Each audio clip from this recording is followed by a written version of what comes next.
Welcome, bienvenue, welcome once again to another live stream. I have with me in the virtual studio the incandescent, incredible Karen Bashford. She's an empowerment mentor. She is a Reiki practitioner. She is a spiritual coach.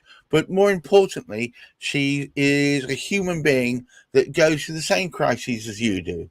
We were just talking about that. And it's all about, I suppose, recognizing and working out how you react to it and how you deal with it.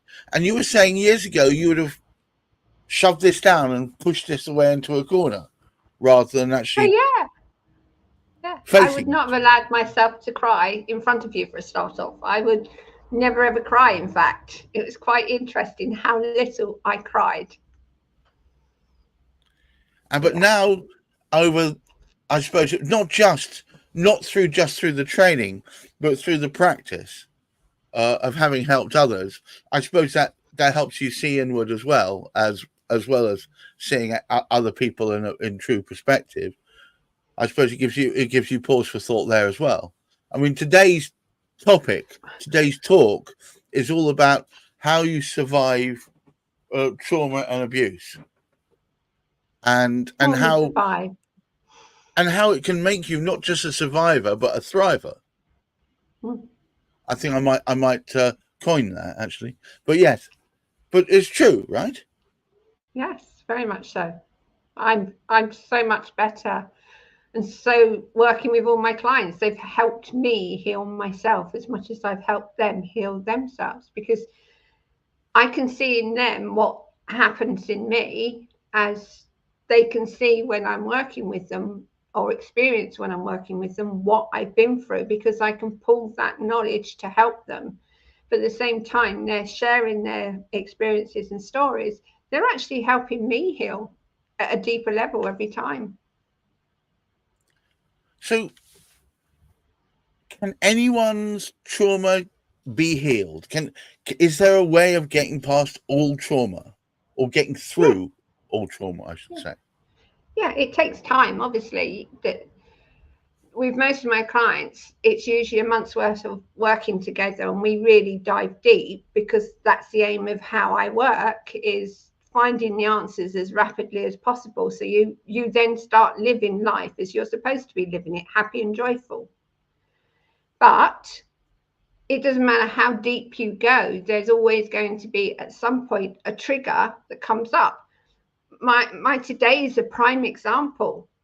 Yesterday I didn't understand. I didn't have a good day. I sort of understood, but I let it go. Because my mum had been dead now for just over 6 weeks. So I'm still processing, obviously, which is to be expected. But today is her birthday, and it hit me this morning, not that long ago actually, that it was her birthday. And it was like, oh my God, she's not here anymore. And that's just a general everyday experience we can all have, as something can just remind us. The date reminded me. But it can be silly little things that can remind us. We can pick up, I don't know, a particular pen that we like, and it's a reminder of somebody we've loved or who's no longer in our life for whatever reason. That can be a trigger point, but it's not just the memories it triggers of that person. It can trigger other memories as well. It's quite amazing how easy a human can link either a physical item or an event, a person or a circumstance, to something else that happened, and for it to trigger it. But I guess a lot of what you teach is how you live with its existence, not try and pretend it didn't or hide it. You can't hide it. If you hide it, it will come out eventually. I hid my problems, my trauma, my abusive relationships from so many people. Very, very few people knew what I'd been through. And actually, if it weren't for the fact I share a lot of the stories, most people would still not know what I've been through. But it makes you stronger. it actually shows you who you really are, because you never ever go through more than you can cope with at any one time. And being open about how I feel now has actually empowered me far more to empower the clients I work with, because it allows them to recognize that actually letting go is the best thing you can do for yourself. Right. I suppose that's the eventual goal of anyone, or should be, of anyone who suffered trauma, is to get to the point where they can let go without hiding it. Yeah.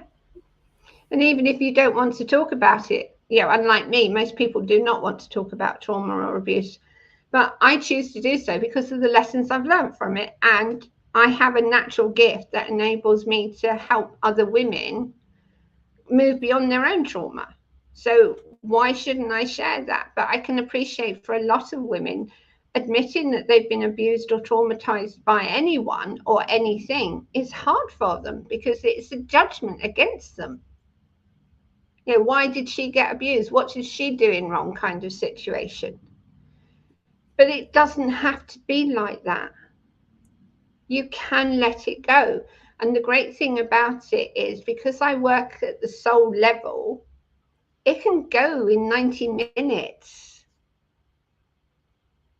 I can move somebody from being traumatized and really upset about their life and such like, into being happy and joyful and actually starting to enjoy their lives within 90 minutes. But that's not by removing the memory of that trauma. No, It's almost giving you the tools to be able to coexist with it, I guess. It's not removing the memory, because you never remove the memory, but it's giving yourself permission to let go of everything that you associate with that. So if it's been a physical abuse, you will still have the memory, but you can release the pain that's been stored in your body. You can release your emotional shock of being hit or whatever. Right. It all ties in together. You cannot separate mind, body, or soul. It seems a lot of people I meet, it's incredible how many people have had some sort of trauma in their lives. Everyone has. But most people I find out want to squash it down, to submerge it, to make sure it never sees the light of day. But it's the worst thing you can do, because at some point your body will turn around and say to you, I'm not dealing with this anymore. I need to get rid of this. And that can happen because it just gets overloaded with emotional reactions all the time. And every time you have an emotional reaction, you're adding to your trauma. And what happens is, like for me, an example, if you use me, I landed up having a nervous breakdown. That's because my body went, I'm not dealing with this anymore. I've shown you can have cancer. I've given you an autoimmune disease. You've had pancreatitis, and you name it. I went through the gambit of them all. And that was simply because I wasn't prepared to deal with what I was emotionally feeling or not feeling. Nowadays, I'm grateful when I burst into tears for no apparent reason, because it says my body's recognizing, actually, it's okay. I can cry. I can let this go. I don't have to keep holding on to it. And so that's the place where you want to be. The crying's a good thing in this scenario. It's brilliant. I encourage my clients to cry all the time. I'm horrified if they go for a session with me and they do not cry. Because crying is your body's way of releasing emotions. And yet, ironically, we're all encouraged not to cry. It's not the done thing. Well, no, absolutely. It shows weakness, doesn't it? Yes, but it doesn't. It actually shows strength. Right. Because it shows you're connected to yourself and you understand your own emotions. If you can't understand your own emotions, how can you possibly help somebody else? Right. It must be hard for someone who's lived with trauma for a long time, who it's been their uncomfortable bedfellow, but they are so used to it that they're almost frightened to move past it. You know, you can almost wallow in that sense, can't you? I've seen people do it. But going through the process with you means that they will still be able to look at it, but exist, and that's it, and feel joy. Have the reaction. Yeah, they don't have the reaction. They can see why they behave as they have, why their reactions are there in the first place, the stories they created that have become the trigger points. They can see all that, but they know that they don't have to hold on to it. They can let that go. That doesn't mean to say that they've forgiven the person who did the harm to them. Far from it. They've actually forgiven themselves. Because we do not know what we do not know. We do not know that somebody saying cruel words to us are going to impact us that much as children. Even as adults, we don't ever imagine how much damage can be done to us by somebody saying something rather cruel or offensive to us. We just have no idea how we react to any given situation because it's all programmed. And we don't know our programs unless we explore ourselves. Yeah, well, it's interesting. Would you agree that these programs are a product of our parents' own attitudes and how they were programmed, and the locality they find themselves in, and the mores of the group that they were almost brought up by? Because one is sort of parented by one's friends and outside family beyond your four walls, and all of that gives you a whole sense of attitudes and for instance, that one shouldn't be crying in the first place. Yep. It must be so hard, though, for It's someone who's lived with that. So how do you bring them out of themselves, Karen, to be able to start the process with you?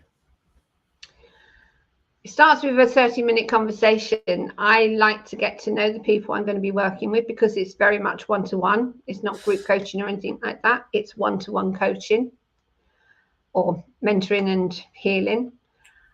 I get to know the person. I understand their stories. I don't want to know their history. I don't need to know their history. It's not good for me to either go into it because it then traumatizes them again. Last thing I want to do is to create even more trauma in them. No. So they give me the cycle of one. Yeah. Yeah.